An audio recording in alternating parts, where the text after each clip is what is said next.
PC enthusiasts, having a little repair session here with my daughter's Pink Waterputer that I built her when she was, I think, 4 years old. It's been around a long time and it's been running pretty good, but then I think the graphics card finally crapped out.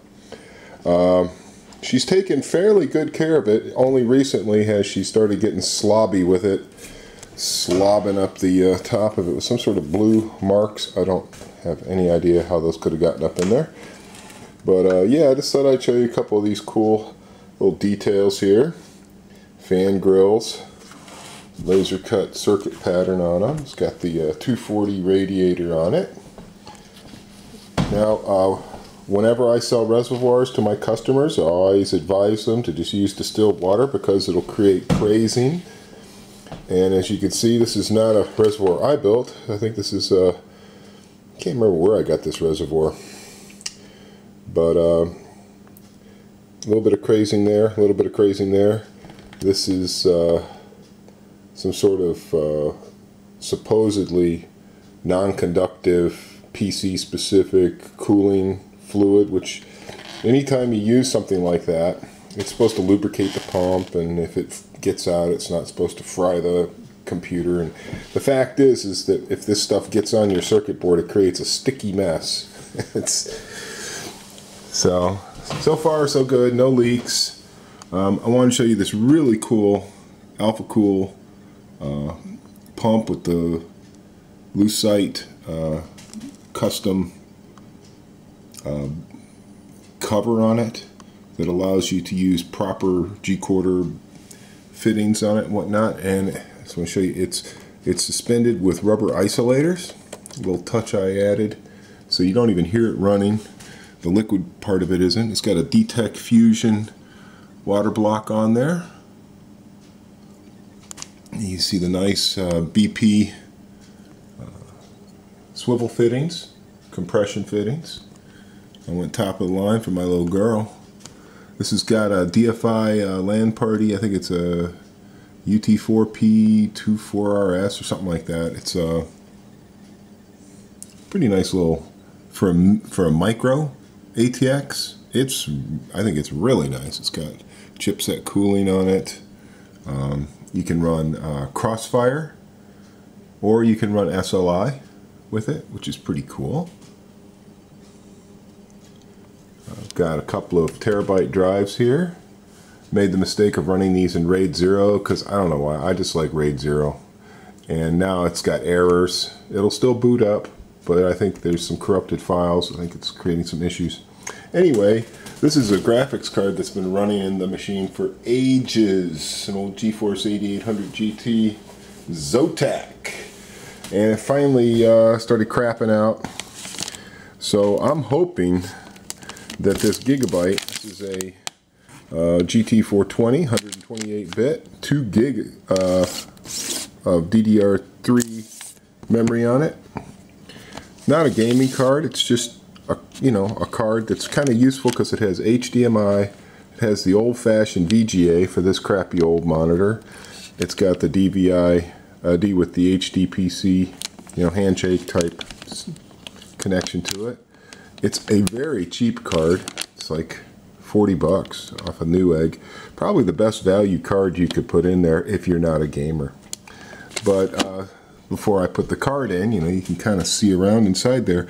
But one of my worries is that maybe the drives aren't crapping out, but the onboard RAID controller, I think it's, I can't remember which one it is, 10, IHC10R, I think, something like that.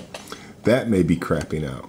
And if the board's crapping out, that may also explain why the video card was crapping out, so it may not even help to put a new video card in, because if there's bus issues, there's something going on with the actual board hardware fritzing, it's not going to matter what you plug into it. Also, it's no longer recognizing the PCI wireless card. So that's another thing I'm wondering about. Now if I saw that the reservoir had leaked a bunch of fluid, or that that there was goop all over the board from this fluid dripping down from the pumps or fittings or something, or if there's crust all over the top of the water block or anything like that, I would go, oh yeah, fried the water. I mean, I fried the computer using liquid cooling. But this liquid cooling system is looking real good, as a matter of fact. It's looking real nice. So I'm going to plug a video card into it and see if that gets rid of it. What the issue was at first is there's little dots on the screen. When it first boots up, it'll be like rows and rows of dots. And then it wouldn't run with any kind of graphics driver on it. It would only run without a graphics driver, like in safe mode, or if you disabled or removed the graphics driver, it would run and it would boot up. But if you tried to boot it up with a graphics driver, it would never boot. It would just go black. Well, I got some nice Mushkin memory in there that's good for overclocking, although I've never had this overclocked while she's using it. I did overclock it when I first built it just to bench it. It's got an Intel Confidential Xeon chip in there that I got off the gray market. Just a really cool little computer. I think it's awesome. A little dusty, but not too bad really when you consider that it runs almost continuously.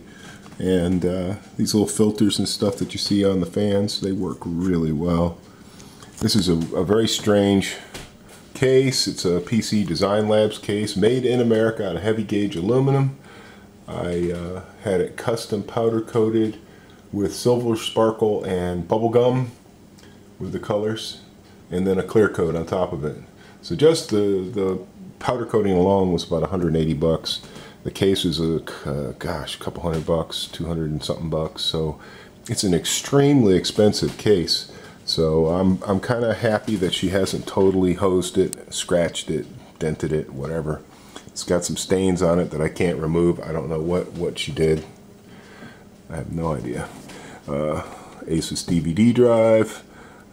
This is a Lamptron controller with a billet, aluminum billet. This isn't plastic, that's aluminum, chrome plated. It's got the Bolgan Vandal switches in it.